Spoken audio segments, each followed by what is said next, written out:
Hola amigos, nosotros queríamos en este momento hacer un análisis estratégico en el sentido de que son cosas que nosotros estamos haciendo experimentalmente en nuestro formato habitual afuera, ¿verdad? Pero afuera dentro de mi casa y bueno, el escenario no sea el adecuado, pero eh, el contenido es lo fundamental. Unas cosas que quería aclarar, ¿verdad? En primer lugar, estas cosas, este tipo de información así, muy compactada, uno no va a encontrar en un grupo homogéneo como es como reservistas militares, por ejemplo.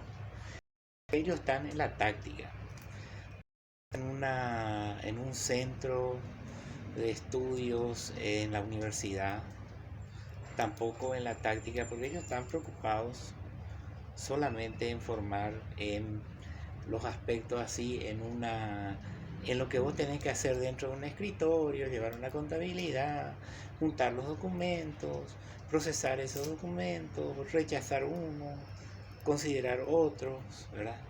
Entonces son cosas así habituales, ¿verdad?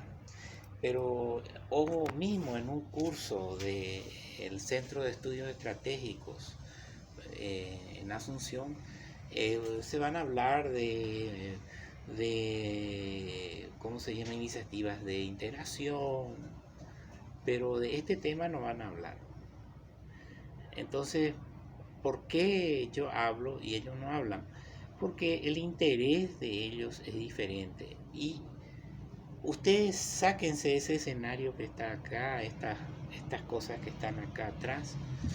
Eh, el tema de la estética, o que sea así, vamos a decir, algo que es agradable al ojo, eso es secundario.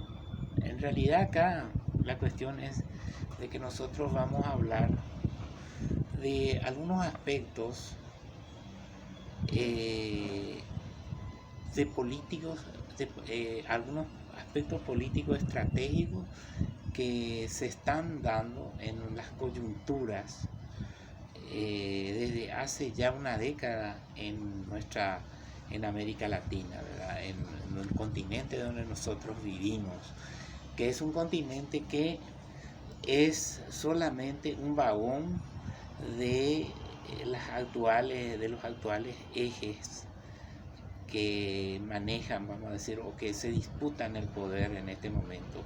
Uno es el eje americano, el eje europeo, el eje ruso y el eje chino, ¿verdad?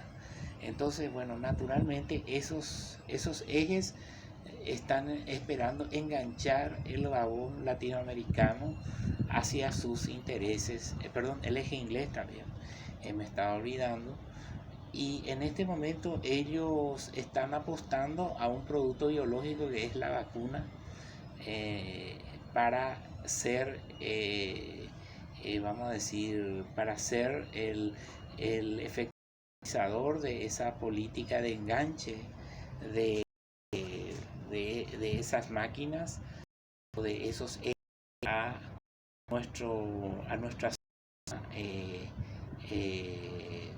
geográfica que estamos acá, geográfica, económica y política también, pero en la parte política no existe un catalizador común y más bien los conflictos se dan entre conflictos de intereses entre estos ejes globales, ¿verdad? Entonces, en este momento nosotros somos blancos de una campaña de guerra multidimensional de amplio espectro que se está dando, especialmente el eje americano ataca con este tipo de guerras, ¿verdad? Por ejemplo, tienen varios tipos de estrategias, por ejemplo, la teoría de estados villanos o forajidos. Es en el caso, por ejemplo, que se le aplica a Venezuela y Cuba, por ejemplo, o algunos estados como el nuestro mismo Paraguay, ¿verdad? Que nosotros acá en esta zona de las tres fronteras supuestamente hay actividad de grupos terroristas, ¿verdad? Grupos terroristas islámicos. Y siempre se dicen que hay un órgano de seguridad que los detecta, pero a la hora de presentarlo, las pruebas no existen tales pruebas, pero sí como estrategia ante la prensa y ante los grupos que investigan esos temas, aparecemos nosotros como los malos, ¿verdad? Después dice la teoría de la legítima defensa. ¿Cómo es eso? Por ejemplo, lo que ocurrió en Irak o en Afganistán. Supuestamente en Irak había medios de construcción de armas atómicas o biológicas y nucleares, y bueno, y los Estados Unidos intervinieron en Irak y destruyeron el país, ¿verdad? Por las reservas petrolíferas, que es la mayor riqueza que tiene ese país, ¿verdad? Y después está la teoría de la causa justa. Eso es en el caso, por ejemplo, cuando entra de ciudadanos e intereses norteamericanos. Entonces, los Estados Unidos intervienen en ese país militarmente, ¿verdad? Después está la teoría de responsabilidad de proteger. ¿Y cómo es eso, por ejemplo?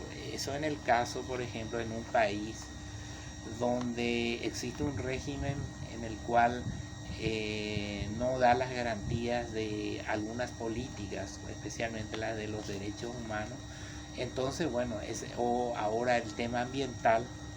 En este momento el Brasil está siendo atacado por el tema de la Amazonia y Venezuela por el tema de los derechos humanos. Entonces existen varios países que empiezan a enviar grupos de estudio diciendo, bueno, donde salen informes y en ese informe existe un informe negativo y eso repercute en los órganos políticos de esos países, ¿verdad?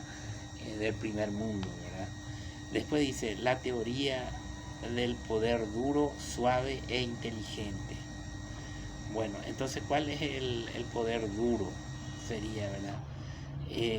Por ejemplo, aplicar sanciones, boicot, bloqueos, ¿verdad? Sería el poder duro. También el poder blando, otorgar ayudas a los aliados de esos poderes externos dentro de un país, por ejemplo. Y ahí entonces existen las disputas. Por ejemplo, están el grupo la de la supuesta izquierda, ¿verdad? Que dicen, bueno, que el foro de San Pablo, que el grupo de Puebla, y bueno, y supuestamente ese foro de San Pablo, el grupo de Puebla, que podría darse, por ejemplo, si los chinos, los rusos, perdón, los chinos estuvieran interesados en darle dinero al grupo de Puebla, entonces daría apoyo a ese grupo de partidos políticos.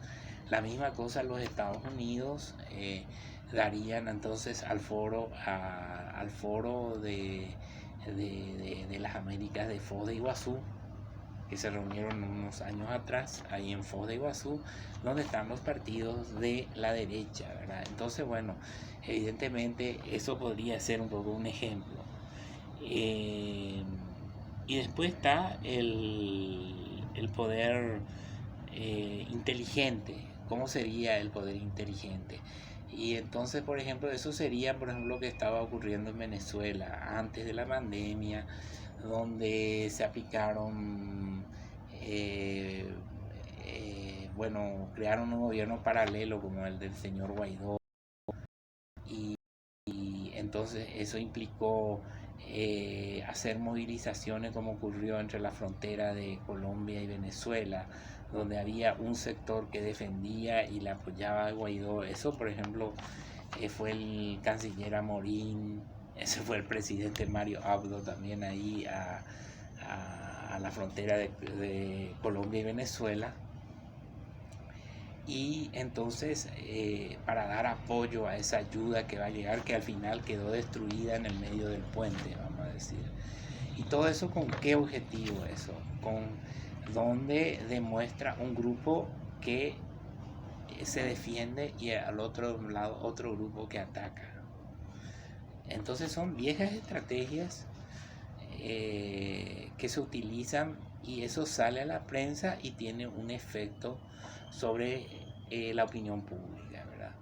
Entonces un poquitito de eso serían un poco las teorías de la guerra multidimensional de amplio espectro, que esto salió de una conferencia del general Pascualino Angeolillo, un oficial que es el rector de la Universidad Nacional Experimental de las Fuerzas Armadas de Venezuela, ¿verdad?